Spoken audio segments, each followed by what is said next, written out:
Welcome to Cars, Coffee, and Theology. I'm your host for the day, Patrick Schreiner. My very special guest today is none other than Dr. Jonathan Pennington, who is usually the one behind the wheel and asking all the questions.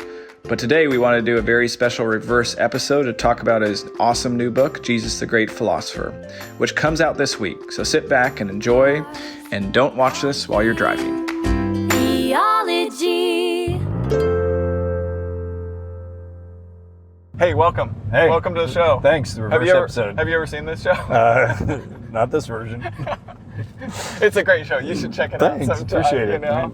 They have really great guests. I'm not sure about the host, Yes. but you know, Yeah, it's okay. It's really good. Thanks for doing this. Yeah. So we're talking about your upcoming book, probably when this is released, called Jesus the Great, is it moral philosopher or just great philosopher? Yeah, obviously, really meant a lot to you. So you can see up here. Is it Jesus the Great Philosopher. Is it moral philosopher or philosopher? No, it's just Jesus the Great Philosopher. Okay, that's what I thought. And do you know what the subtitle is? That matters too. No, because you haven't given me a real copy yet. It doesn't exist. I know. I know. The PDF has the subtitle. It's the page proofs. But I need to see the picture with it Okay. to get the subtitle. Rediscovering the wisdom needed for the good life. Nice. And tell you what, that subtitle was about 3 months. Was it?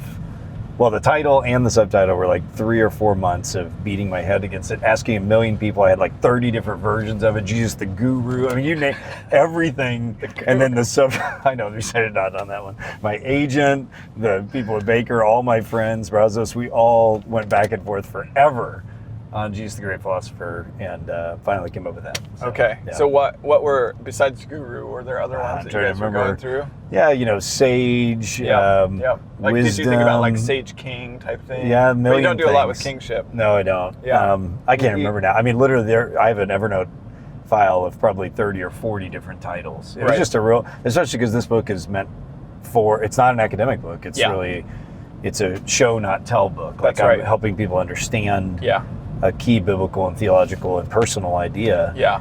And so I really wanted a title that worked. For sure. Yep. So we'll see if it does. Yeah. No, I definitely think it does because I remembered it so well. Right. Obviously. What is it again? Yeah, great. Okay. Go marketing. No, I did notice in terms of, because I've read your other work, that this is a definitely different style of book, and I really enjoyed it. So you have a lot more. So you didn't enjoy the other stuff? Yeah, the other stuff was terrible. Right. This is your first. Finally. But no, you had a lot more like introductions that kind of lead us into the discussions, and it was also a lot broader in terms of dealing with a lot of Greco-Roman philosophy, kind of modern view of emotions and friendship and things like that. So My Little Pony makes an appearance. And my favorite story, Doug Forsett. Oh yeah. The Good Place. Places in there. I was literally laughing out loud at that point because that is Nick Offerman. Yes, right? That's true. Yeah, the Doug Forsett. Do you remember Doug Forsett? Oh, yeah, it's in the book. Yeah. No, I mean, I just he basically got it 94% right or something. He was like a guy in Colorado. He got really high in Montreal. Got 92% right. Exactly. It's like all the other religions, they just got pieces of it. But it's classic. I just decided to turn left here, which was a great decision. I never turned left here. Yeah. So tell me about the process in terms of writing that. Do you feel like that was difficult to make that turn? Because it definitely was a turn for you in terms of speaking to a wider audience, throwing in more modern applications and things like that. Yeah. It's and I've always thought your writing is good, and so it felt like another level of reaching people at a different kind of. I think it's the best thing I've ever written. Honestly, I mean, I think it really does represent a turn for me. I've had this double life, not in a hypocritical sense, but I've had two aspects of my intellectual life.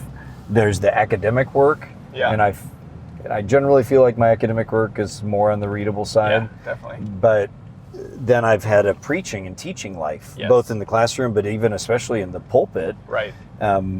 Like I can, and I manuscript my sermons, so I can knock off a 4,000 word manuscript that I think most people would say is helpful, but super accessible and full of illustrations, and like that's very natural. But those two worlds I've never been able to bring together. Yeah. Like every time I sit down to write, I end up kicking to this academic mode. Right. So it really represents several years of intentionally trying so hard, and I hope it's I hope I did it. I mean, I still, in a recent reread of it for, final edit kind of stuff, I still kind of felt like, it could have been maybe a little cleaner and shorter at points, but generally I feel like I finally found my voice, and it was really a sabbatical I had. It was last summer into the fall. That's all I did. Yeah. And I remember late summer feeling like you finally hit your stride. I found it. Yeah, I found like how to illustrate and how to speak, and I don't know, so it felt really good. And my writing group was a huge part of it. So I took I noticed it was dedicated to them. I didn't read the cover, but I read the dedication. Good. That's all that matters.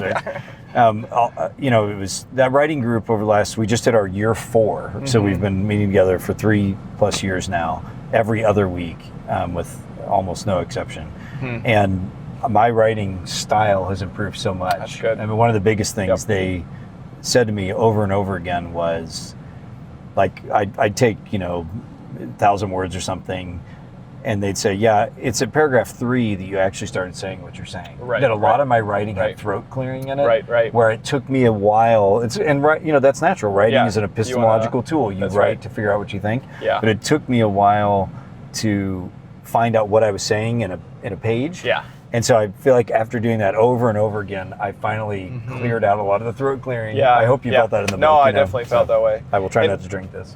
I keep grabbing for it. So sharing drinks right now. Yep. I'm sure that's within Governor Bashir's. He just limited 10, but he said you can share drinks. He actually did not explicitly say you could not share drinks. Yeah, I mean, 2 things to talk about. Number 1, the writing. I remember you talking to PhD students at Southern about like figuring out who you are as a writer. Yeah. And I've always reflected on that because I'm the type of writer, and I'd love to hear what you view yourself as a writer. But I'm the type of writer who can get out a ton really quickly. Yeah. But I've always noticed that about you. Yeah. It needs a ton of organization because I need to go through and say, what am I actually saying? Yeah. Because I kind of get out all this stuff I'm thinking, and then it needs organization. So I feel like I can sit down, and I usually don't have writer's block like some people have, where they just don't have anything. And it's your journalism background, right? You have to produce deadline. Right. And then, but for me, then it means I need to edit, I think, more than most people because I kind of throw up on the page. Totally. I get it. And then I usually find what I'm saying, kind of like you said, like halfway through, and I'm like, oh, there it is. That's what I'm trying to say this whole time. Yeah. How do you kind of evaluate yourself? I'm the opposite. I am so slow. Like, if you look at the books I've produced in the last 15 years, they're all about 5 years apart. Yeah. Now, in between, I'm writing articles, I'm writing sermons, I'm doing book chapters, but the books are all like 5-year processes, which I don't feel all bad about because I feel like they're baked well, generally. You know what I mean? Like publishers are now saying, like, don't produce a ton of books, produce influential books. Yeah. They keep saying that, which I think is actually true. I hope that's true of my work so far, but what I wish about myself was that I was a little faster because it's just a very laborious process. And the writing club has helped you with that. It has, because every 2 weeks I have to produce. Now, the reality is for the last couple of years, I have been producing a lot. I've written a lot of books in the last few years, and so they're about to all come out. Right. The writing group has, I think, improved the quality of my writing more than the quantity. Yep. But it has, to have that, to know that I'm going to have something. I've been more internally motivated to write in the last few years. Like, I just have had a lot to say. Right. And so I've been able to be motivated, so I've gotten a little faster. Yeah. Yeah, I'm a slow writer. I mean, when I'm sitting there writing, it is, I labor over sentences too much, probably. Okay, yeah. So my goal is to actually write a little faster and then do more editing. Yep. But you kind of have to figure out who you are and you do have that's right. things to help you. So I always try to, send my stuff to people because I need other eyes on it, because it's usually messier than I want it to be, and I need more clarity.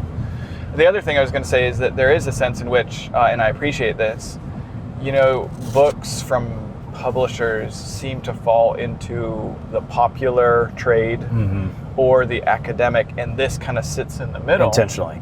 And I love that because I think we undersell the church sometimes in terms of the more trade books. What they could handle, because I think actually people are eager for more depth of thought. Yep. Even more intellectual, but written in a way, this is like C.S. Lewis and G.K. Chesterton, right?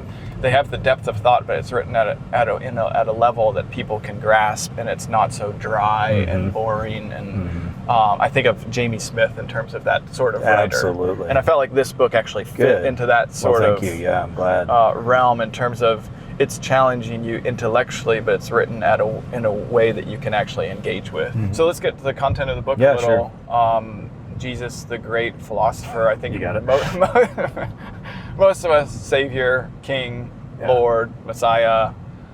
Philosopher isn't a term that most people are thinking. And that's today. Yeah. That's right. That most people are thinking of, and I think that's kind of your push for people to see that. Can you just explain why you think that's not the term that comes to our mind when we think of Jesus? I know that's a big question. No, it's great. I mean, and that was the journey that I went on. My works, I feel like over the last 15 years, have leapfrogged from one thing to another.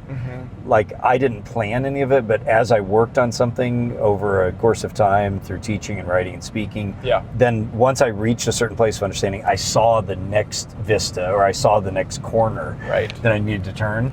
And for me, this book represents a longer turn that happened that was also reflected in the book, The Sermon on the Mount, Human Flourishing, namely that Christianity is about life itself.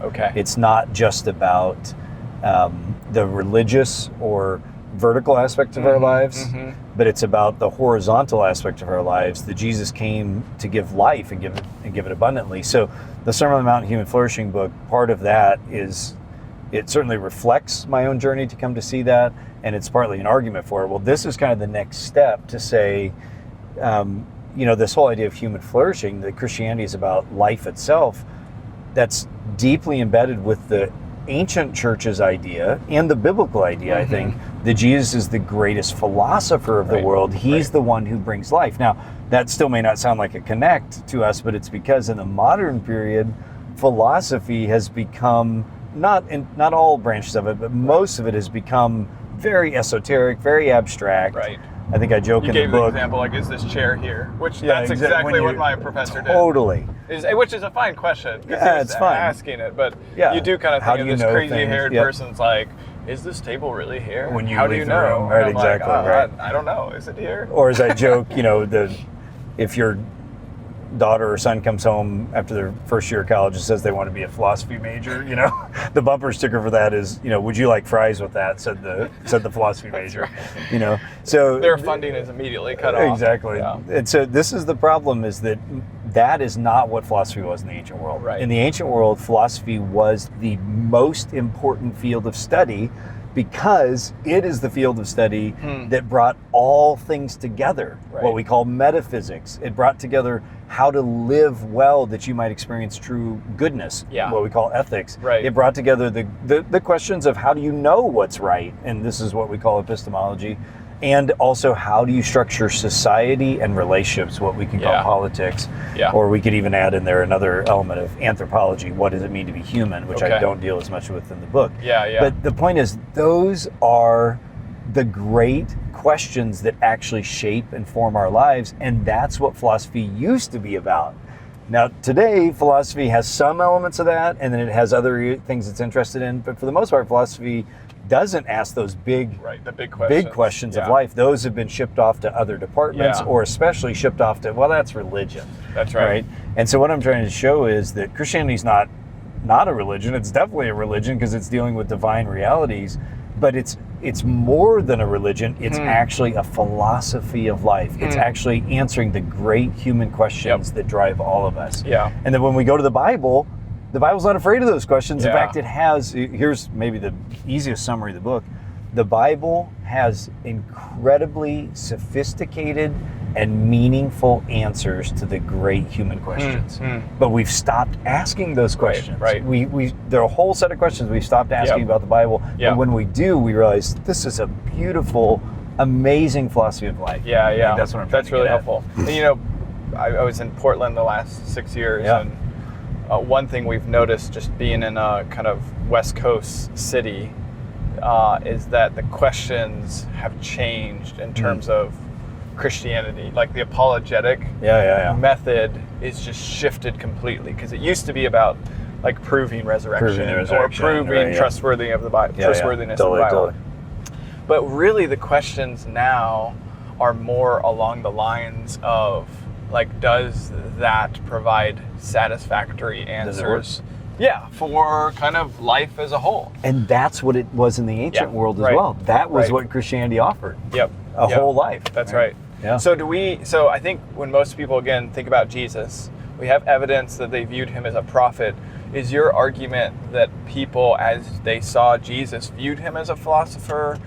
How do people think through that? Yeah. For sure. What evidence would you point to? Because I think a lot of listeners of this amazing show probably read the Bible some, and they're like, "So we care about the Bible." Yeah, I mean, we really do. I mean, that's So what would you point them to in terms of, is it more holistically? Because sometimes I think we do think of just like, is he labeled a philosopher? I also have no idea where I'm going. I've noticed. Yeah, it's okay. It's good. So where would you point him to in terms of, this is clear that he was? You gave some historical examples and you gave biblical examples as well. You want to trot some of those out for us? Yeah, I do. And if this were only an early church and later conceptualization of Jesus, that would still be helpful to kind of think of Jesus this way. And I show that it is, and I tie it into all the way up to modern psychology and philosophy and Jordan Peterson and Nick Offerman. I mean, I tie it into all these kind of Oprah, everybody who's offering a philosophy today. That would still be helpful, I think. But I'm also showing in the book that this is a deeply biblical idea. Okay. Both Old and New Testaments, that the Bible presents itself as a philosophy of life. Yeah. And so I use the big categories, and it's always so hard to know how to structure a book. And I had 20 different versions of the book before we finally landed on this. But I ended up using these big words, but they're helpful categories from philosophy that I just mentioned. Metaphysics, what's the nature of the universe? How does it structure and how does it work? Epistemology, how do we know things? How do we know what the nature of the universe is? Ethics, what is the good and how do you live according to it? And then politics, that is, how do you structure relationships? So I just talk about each of those in ancient philosophy briefly and showed that there's a context to the Bible that it's working in the ancient world. And then I go to the Bible, Old and New Testaments, with those exact same categories and say, does the Bible talk about these? And sure enough, it does. In fact, not only does it, I suggest to you that it's a large part of the point of the Bible that we've neglected, that it's actually trying to give people a metaphysic, an epistemology, an ethic, and a politic, right? And an anthropology, which again, I don't deal with the book. That's the next book coming. Gotcha. Is how the philosophy. Part 2. Yeah, it kind of is. Is it going to be another book? Yeah, that's the book is how the Bible speaks about what it means to be human. Oh, nice. Yeah. So, because it's really the other big topic of philosophy that I couldn't deal with in this book. So the point is that these are deeply biblical ideas. I didn't make all this up. I'm leaning on some great works for the Old Testament or the Hebrew Scriptures, especially Yoram Hazoni's work on the Bible, the Hebrew Bible as philosophy, and other people. Luke Timothy Johnson in the New Testament has done a lot of good work on this. Because then when you get to the New Testament, and Jesus in particular, it's so obvious he's being presented as a philosopher. It's just that we don't have the categories of that, because philosopher is a weird category for us in the modern period. But the way he's presented as a teacher and a king, that king teacher, the way he is, the words he's using about offering what true happiness is, makarios, that's all straight out philosophy. The way he's, the way Paul, for example, talks about what it means to be the teleos aner, the complete or whole human. That Jesus is the complete human, and then we can enter into teleosity, this Greek word teleos. James, Paul, Jesus, all talk about teleos. That's a deeply Aristotelian biblical or Aristotelian philosophical idea. So a big part of the point I was saying is that the New Testament is aware of its own surroundings. It's speaking real language, using real genres that are common in the first century Greco-Roman world. And in that world, philosophy, in the way we were talking about, was what held things together. In other words, people like Seneca or earlier, the Stoics, they were the Jordan Petersons, the Oprah Winfreys, the Nick Offermans, the Heidi Klum. They were the people who were influencing, and especially the Stoics. So we can talk more about Stoicism if you want, but that was the world that the New Testament finds itself in. So naturally, rightly, appropriately, they're going to present biblical truth, divine truth, in categories that make sense in the real culture.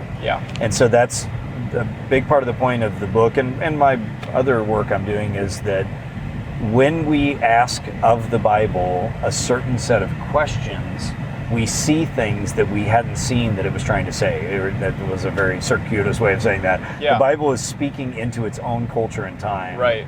But because we're separate from that culture and time, we've often stopped asking a set of questions that it's actually seeking to answer. Okay. That's a big part of the point. Yeah. But when you think of the New Testament and you think of philosophy, you can easily think really quickly of a negative thing, like Colossians 2:8-9. Yes. Yeah. Do not Yeah. be Right.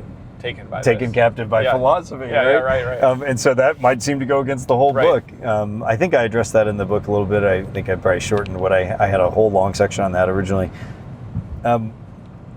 What's being talked about there is the dark side of philosophy Right. from a New Testament perspective, which is philosophy that is purely speculative, and which happened in the ancient world too, and isn't practical about real life on the one hand, and also, especially from a Christian perspective, has the wrong ultimate foundation. Yeah. Right? Has the wrong metaphysic, or Right. to use biblical language and philosophical language, the wrong logos. Yeah. Right. The logos Yeah. is Gonna get to is that the in structure of the universe. Right. It's the blueprint of reality. Right. And the great claim, the crazy claim of the New Testament is that Jesus is the actually the Logos. Yeah. Logos. Right. Which So is there you go. Yeah, that's great. So yeah, viewing it from that end in terms of him being the Logos, John's definitely speaking into the for sure. philosophy. I mean, everyone acknowledges that, but That's right. people haven't taken that a step further that you have and said, we need to extend this argument and say he is the great philosopher king. Yeah. Which is how the church fathers talk too. Right. That's the thing is, Yep. it's not just me making this up. Yeah, It's yeah. like those people that were right in that world naturally saw Jesus as philosopher. They talked about him that way, and we've Right. lost that for various reasons. Right? And you spoke about, is it Dura Europos? yeah, that's right. So what images do we have in the early church of Jesus? Well, that's that just kind of that's just supports- representative of almost all of the sacred art for the first 4 or 5 centuries.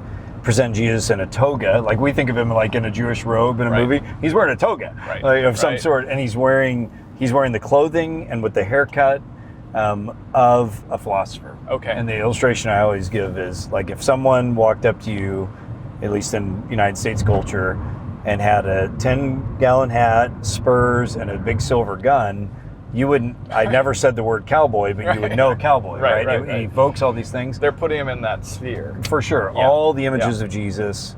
So verbal images, but I mean verbal language about him, but for sure sacred art all depicts Jesus as a philosopher Yeah. for centuries. Right. Because it was just a natural understanding. Yeah. Right, Yeah. of who he was. That makes sense. Now, but I guess I didn't really answer your question though, on the Greco-Roman and Jewish.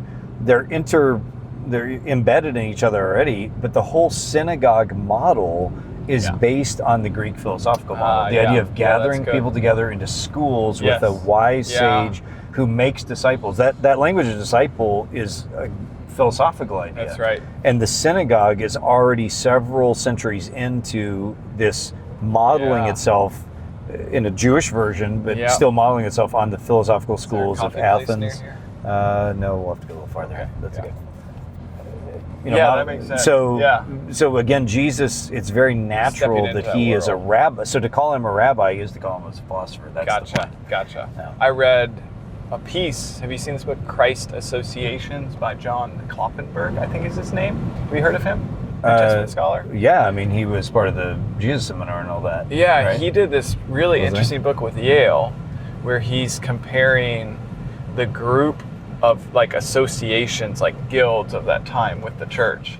Yeah, And he does a lot of historical work on just what the typical house church would have looked like, and then How it would have been comparing. perceived in its culture. Yeah, right? basically, and like what's different about the Christian association would probably be both male and female. Yeah. And different ethnicities, Greek and Roman. And socioeconomic Yeah, distinctions. exactly. And so he was obliterated. just trying to Yeah. bring that historical perspective, and I think he does talk about philosophical groups in there as well. Ah, at that's least good. some. I'm sorry I missed that. Yeah, it's a really interesting book, even though I only got halfway through it. But Yeah, no, that's exactly. It's another example of what I'm trying to get at here is that we need to read the New Testament in its social environment to make sense of what it's asserting, Right. both similarities and differences. I Yeah, mean, right. I hope it's clear. I'm not saying that Jesus and early Christianity is the same as Aristotle or Seneca or anything. Yeah. It's critiquing it all and saying it's superior to all of it, but it's still dealing with its same set of questions and same worldview, same world anyways. I've been working on Acts, as we talked about a few years ago in this coffee conversation. That shirt's held up well. And Acts 17 is the classic. I mean, that's low fruit, but I just labeled that section after doing my commentary a superior philosophy, where Paul goes in there and addresses their philosophical system. And there's a huge debate in Acts scholarship. Is he pulling more from philosophical traditions to address those, or is he pulling more from the Old Testament? And I think it's a false dichotomy. It's totally a false dichotomy. That he's bringing them both together and critiquing their philosophical system with the superior philosophy, which is based on the risen Judge, Lord Jesus, who he's arguing is just a better philosophy and it's more coherent. And that was hugely influential for me just to see that. And I think that just ties into what you're doing. So what do we miss? Maybe another question we could ask is, what do we miss if we don't see him in this way? And maybe we've already somewhat got to that, but again, it's coming back to that original question, seeing him as Savior, King, Judge, Lord. That's all what we usually think, but what do we miss if we don't see him as a philosopher? What pieces how are we limiting kind of our view of Jesus? And Christianity. So there's a Starbucks up on the left here, if you get in that lane and go up here. How far up is it? After this next light, I think. Okay. It's a new one they built. It's always a good question, and an important part of maturing and just intellectual virtue as a scholar is to not take some idea that you've discovered and make it everything. and to do the scorched earth policy on everything else. Except for the ascension, I mean, and that's what you were very careful about, as we were talking about too. It's exciting when you find something new, or it's usually rediscovering is what we're doing. We're not finding anything new. And you begin to see connections between it, and it's tempting, and many scholars sadly do this, scorch earth everything else. Everything we've ever said is wrong, you know.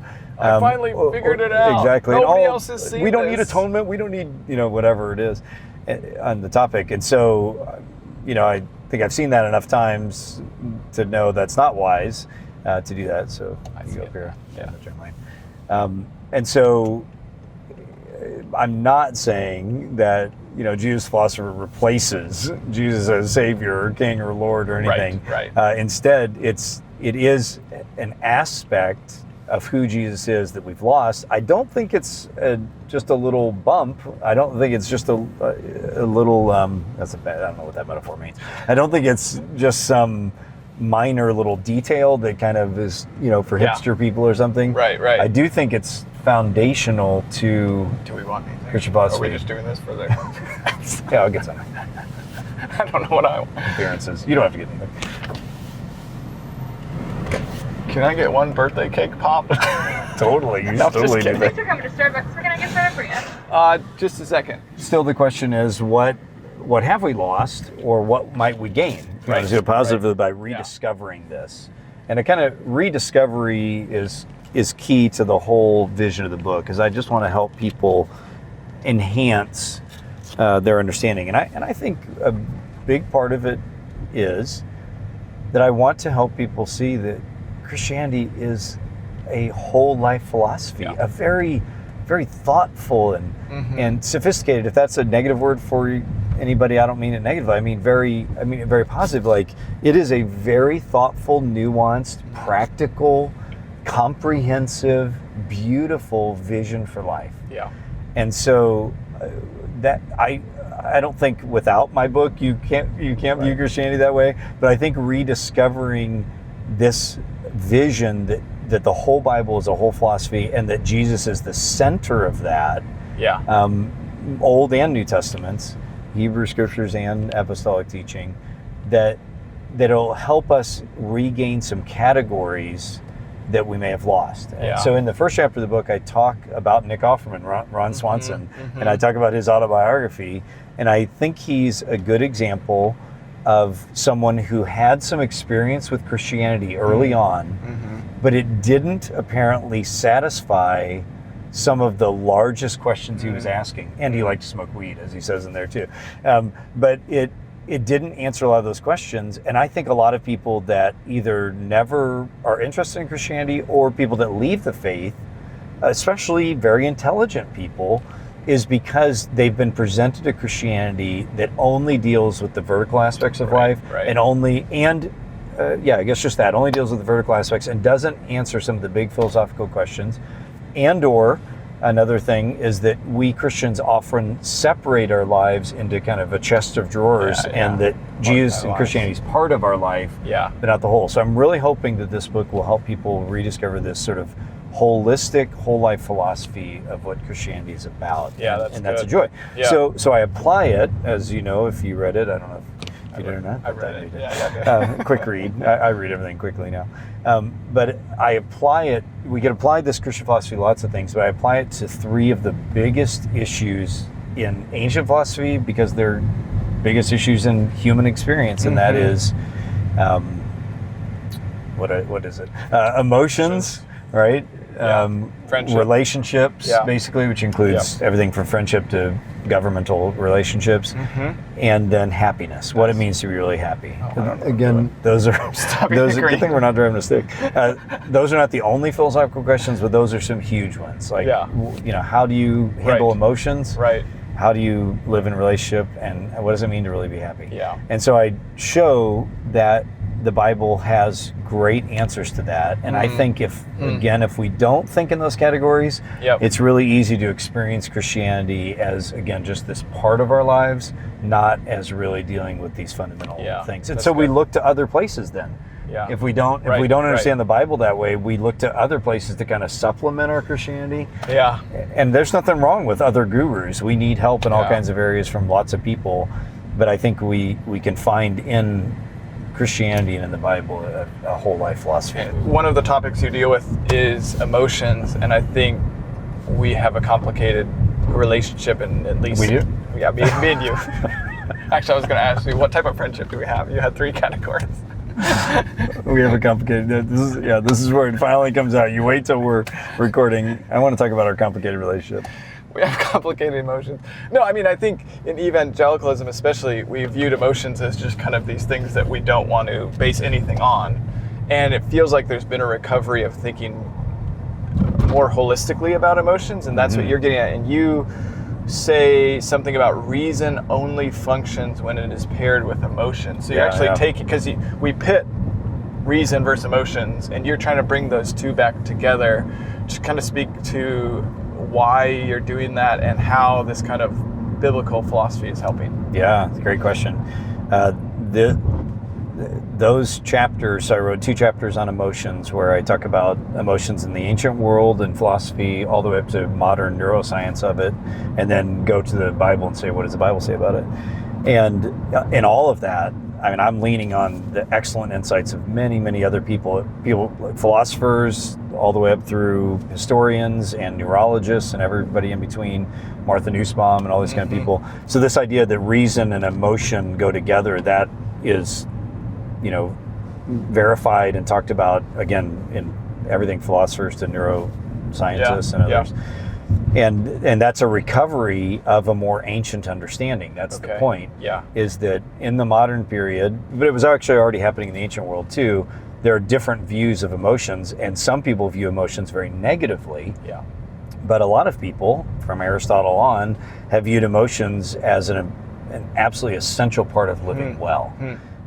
And this is where the Stoicism comes in, interestingly, because Stoicism comes from Aristotelianism largely in some ways, but there's a real break here between what the Aristotelian tradition and what becomes the dominant, the philosophy that kind of wins the ancient world around the time of Jesus and before and after was Stoicism.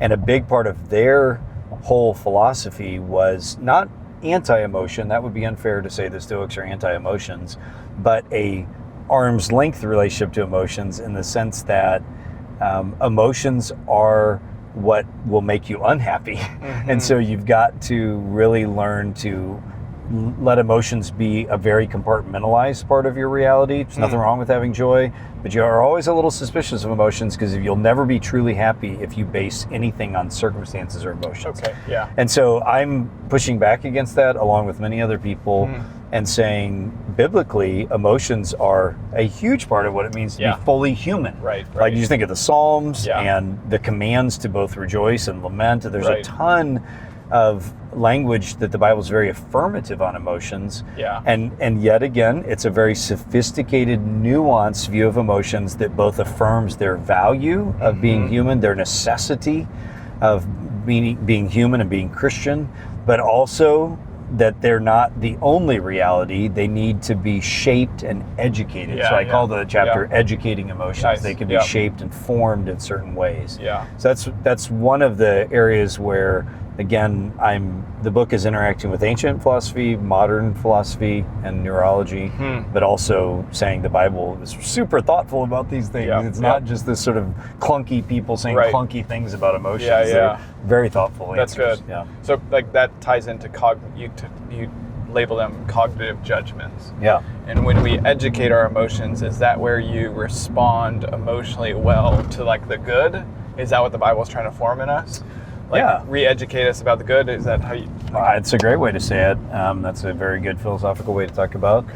Or another way is to say that the Bible, and maybe particularly the New Testament, is shaping our sensibilities in certain ways, our values and our loves. Yeah. And we could talk about Jamie Smith Yeah, and other yeah. people here as well, but in Augustine, Yeah. the idea that the Bible is about shaping what we love and shaping us to love certain things in certain ways. And so that is non-negotiable when it comes to being a human and being a Christian, is to have your loves shaped in certain ways. Yeah. And that includes, and loves is, maybe that sounds too gushy of a term, Right. but loves means perceived values and things Right. that you have both affections and dedications and allegiance to because it is good. Yeah. Yeah. That's good. And the problem is, this is Augustine again, our loves can get perverted and distorted. We can love the wrong things or love good things in a wrong way. Addictions are Right. loving certain things often in a wrong way. Right. Or loving the wrong things, but it all comes down to what we love. And so I actually don't talk about that probably enough in the book, loves particularly, Yeah. but the emotions is certainly Yeah. part of that. Does this change how you view like the two greatest commands? Love God and love others? Because sometimes Doesn't change how I view them. Might change how other people view them, but no, in terms of like, I think I always hear love is an act of the will, which I think is true, but I think at one point in the book you say it's also more than that, right? Of course, right. And so I think that you can hear when you say love is the act of the will that we don't want it to be an emotion. Totally. And so that's what I mean in terms of. And this is, I talk about desiring God in there. I talk Right. about John Piper briefly. You do, Because yep. this was his genius Yeah. so early on, is that especially within the Reformed world that tended to have very large foreheads and very strong catechisms, that there wasn't a lot of people saying, you have to feel something. Right. Your heart matters. Now, he's not only saying that. Yeah, Piper's right, very right. theological, very Right. cognitive. Yes. But he was he tapping was into on to that. something. Yeah, He yeah. recognized. So he called it hedonism, which I Right. think is overwrought. Actually, it's fine. I don't mind Yeah. the kind of prophetic punch of it. But That was just for from selling Phil, books. yeah, No. yeah, you know him. Yeah. That's right. No, obviously, I don't think he kept a dime from I any know, of his I know, books I all know, these yeah. years. But the hedonism I don't like, because in the philosophical world that was explicitly the opposite of philosophy. Gotcha. And Piper doesn't really talk in philosophical terms. Yeah. But the genius is that we need to actually, loving is not only a matter of the will, it certainly is that, but the will is actually not a bad term for it, but the way we mean it is loving is just a thought. Like yeah, if you just right. think about it and then you'll Right. do the right thing. That's not enough. We are whole Right. people. That denies our embodiedness. It denies our emotionality Yep. that the Bible affirms as good. Yeah. And that we need to be whole people. And Yeah. so loving includes our That's emotions, good. I think. And you didn't speak about this in the book, but maybe I can just ask in terms of, you're a pastor at a local church here. Has this affected all your work on emotions, how you are discipling and preaching, just in your, or even your own personal life? Yeah, yeah. Any thoughts in terms of just how pastors or others can continue to think about these things and have it form even how they train others in the Christian faith. Yeah, it has, and that actually reflects how these things are part of a much longer journey for me that goes back to the human flourishing kind of idea and how much that has shaped my ministry. That the gospel is about, God's work is about bringing us into fullness of life. Now that fullness of life is not going to look like gold Rolls Royces and everything's happy and better the next day than the last. It's going to involve suffering and pain and loss. All the time. Right. People that only have one shirt and buy Teslas and things.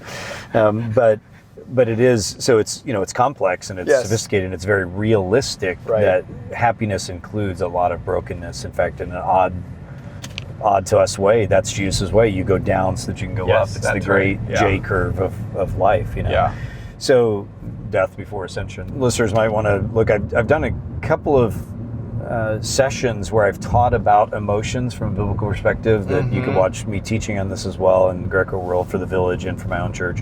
But I think it is part of this larger vision that I feel like I've gotten from the Bible over the last 15 years or 10 years of that again, God cares about us as whole people, as embodied real people, that he wants to bring to flourishing, to shalom. And that's something we can experience now, imperfectly and with brokenness and suffering, but it is still real. He has come to bring us life, and that's not just in the future.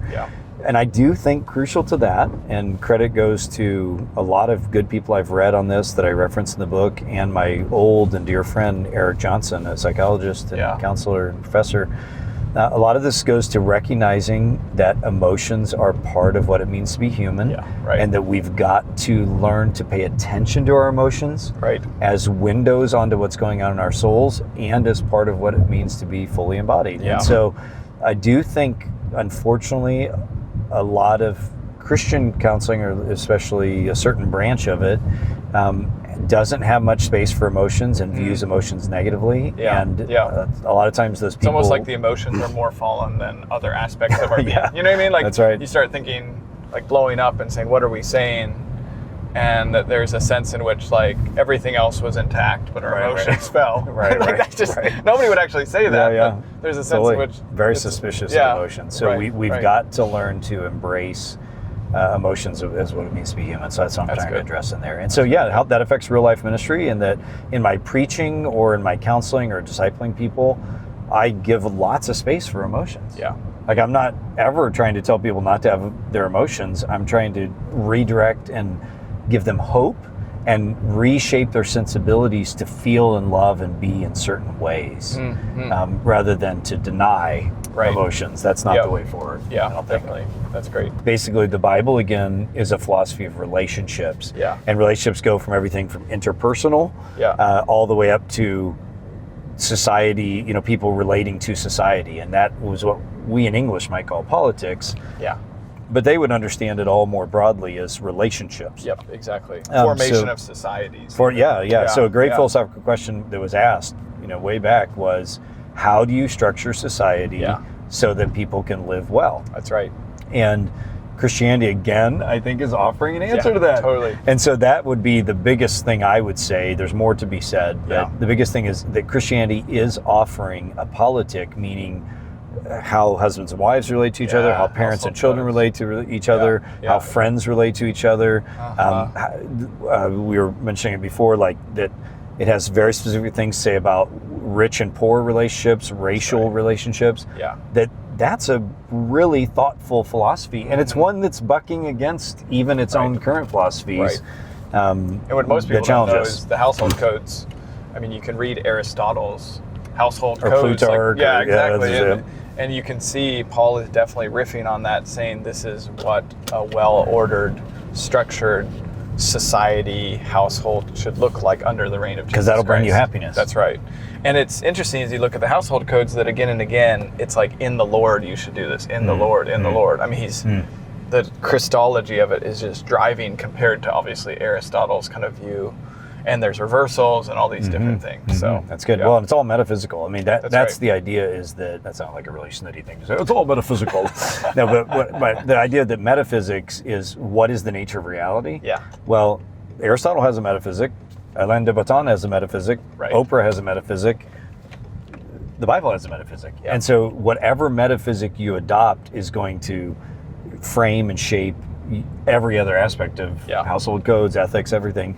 And the radical metaphysic of the Bible is that Jesus is the Logos again. He is actually the center of the universe, the creator, the co-creator of the universe through whom all things are created.